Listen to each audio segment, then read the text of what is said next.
How to check QR code on iPhone. To get started, first of all go ahead and open up the camera application on your phone.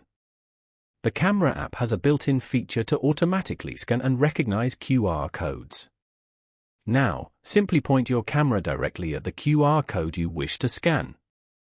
The camera will automatically detect the QR code and highlight it with a yellow box. A notification or link button will appear on the screen with the encoded information.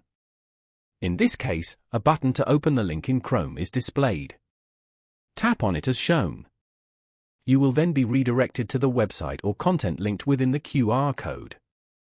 The corresponding web page will now load in your default or selected web browser and you will be able to view the content. Following these steps, you can easily check any QR code directly on an iPhone. Thank you for watching. Please leave a like if this tutorial helped you, or leave a comment below if you have any questions related to the video.